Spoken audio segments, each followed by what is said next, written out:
Afternoon, it's Jeff and Wilma at Budrum, and today I want to show you my worm farm strategy. I'm going to show you everything that we do with compost worms and how to get the beautiful castings for our garden, and also worm juice.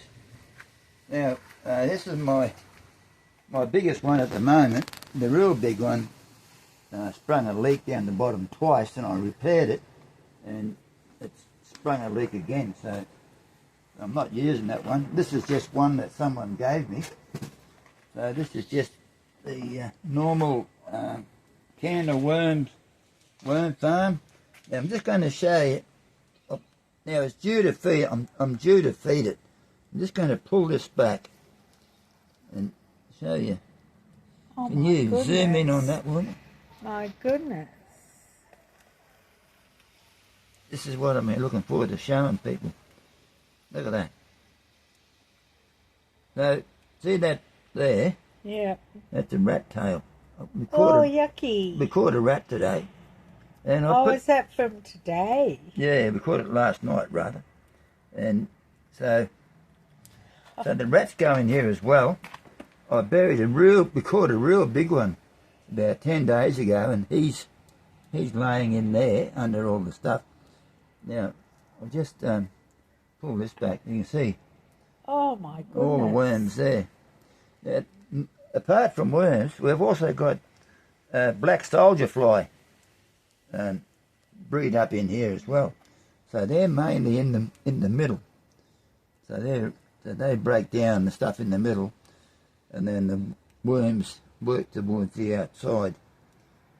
Now, now what I'm going to do is put the lid back on here, and I'll show you these other worms. Oh, well, before I go back to these other ones, it's got the bottom tray that all the juice comes out of. So I've got a tap there, but the tap's broken, so the juice just comes out into the container.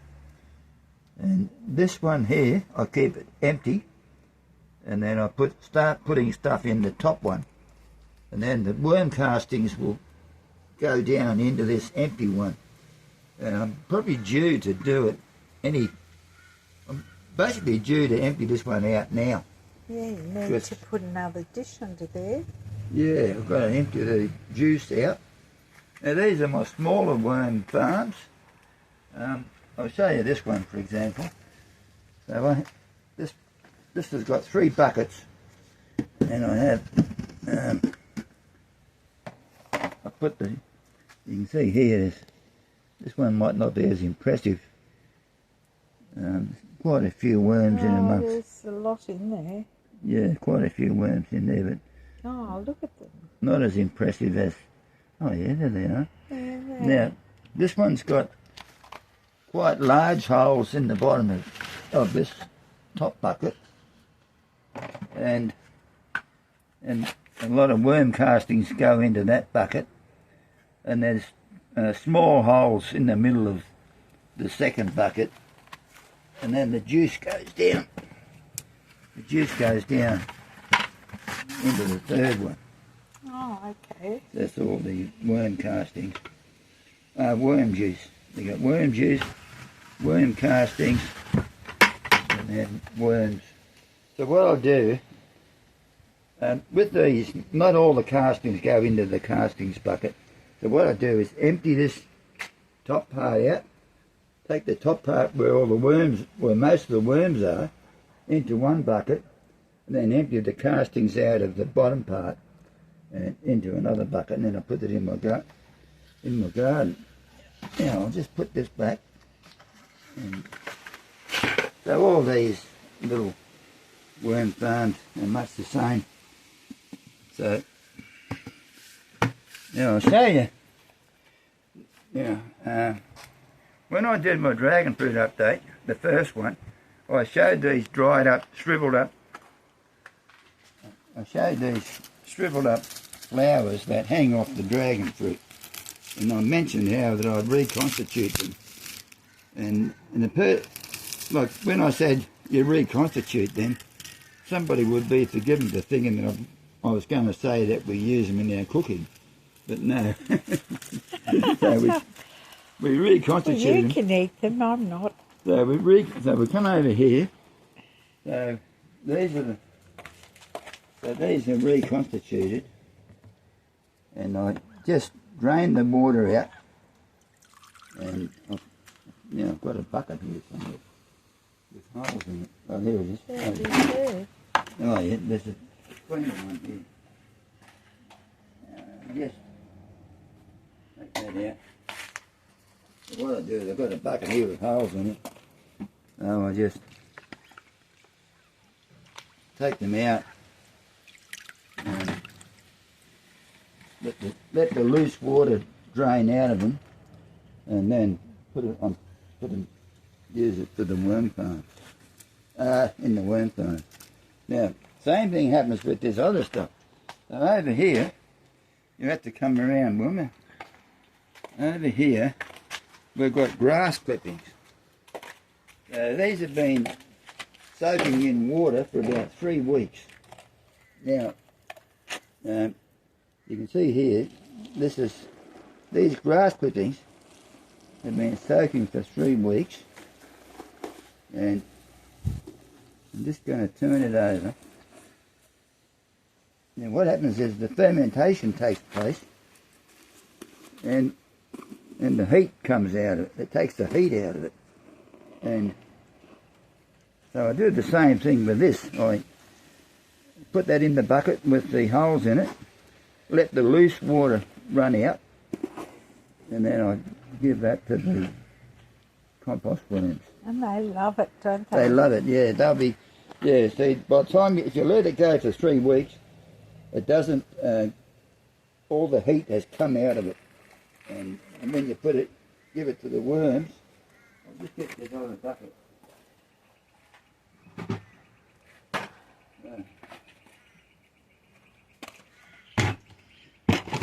You'd be forgiven for thinking, you get all this grass clippings.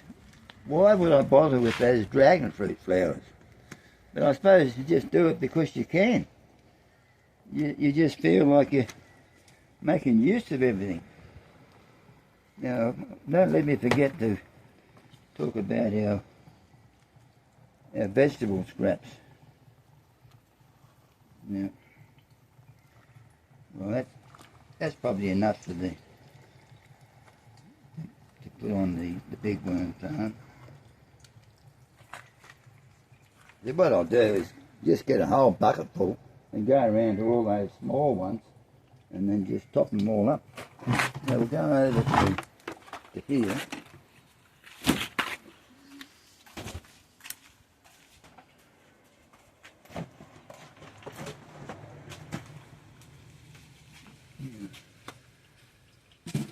I'll just put this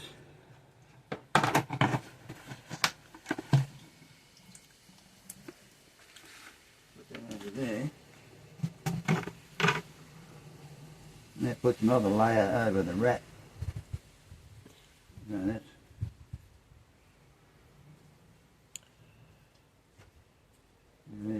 there's the dragon fruit flowers.